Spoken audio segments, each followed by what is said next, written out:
Hi, Dr. Tim Turlip here with our first installment of our video blog that we've entitled 5 Minutes to Vitality. Each week we're going to cover a germane health topic that hopefully you'll find interesting and informative. So today we're actually talking a little bit about a blog that we'd actually written that's on our website, drturlip.com, currently, and it's regarding genetics. And it was actually published recently in a journal called Nature Communications. And what they covered was a couple thousand women relative to nutrition and pregnancy. Now, that might sound like a pretty mundane topic. We all know eat well, baby's healthier. That's all great. But what they were looking at was how the food that moms eat actually affects the genetic expression of a baby.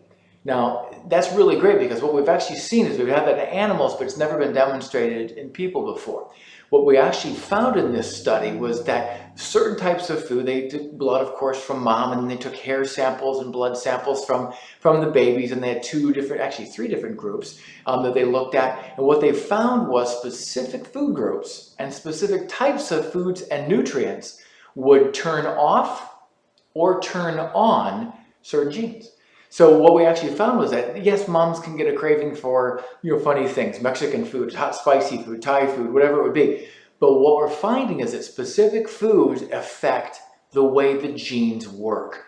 They have a fancy thing called tagging, which actually is a thing called methyl groups, really kind of doesn't matter what they're called, that actually turns these genes, and not just for the moment, but for a lifetime. So the implication is that literally it can affect the way the gene works when a baby who is actually newly born, right, is 50 years old, 60 years old, 90 years old. Can affect whether a gene that might cause cancer actually gets turned on or off based on what mom eats. Pretty exciting stuff. We know that in research looking at animals, we can affect the color of a mouse, his fur color. We can affect eye color by the foods we eat, not by manipulating the gene directly, and not by having colored foods either. I had one doctor was speaking with us because what were they feeding them? Salmon? They came out orange? Not at all. It's actually by the nutrients that are there affecting the gene, whether it turns on or turns off. Amazing. It's a fancy thing called an epigenome. We all know that genes and our DNA are what affect the expression in our bodies, can affect our health, can affect hair color, eye color, height, weight. There's all kinds of neat stuff, right? But these genes then have this thing called an epigenome. And an epigenome is something where there's a protein substance that sits on top of the gene. And this actually functions like a marionette, if you will. This is the puppet, this becomes the puppeteer. And it actually affects whether or not that's what affects it. So if I'm a 50-year-old guy, and indeed I am, can I affect my gene expression through what I eat in my lifestyle, through this epigenome? And the answer is yes. Matter of fact, the answer is dramatically yes, right? And now we're seeing that what mom eats affects who we are.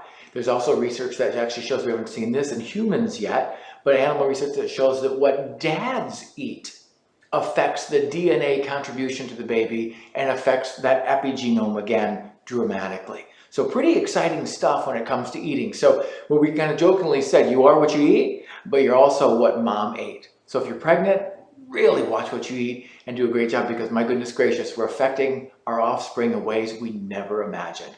Really appreciate your watching and look forward to seeing you next week. Thanks.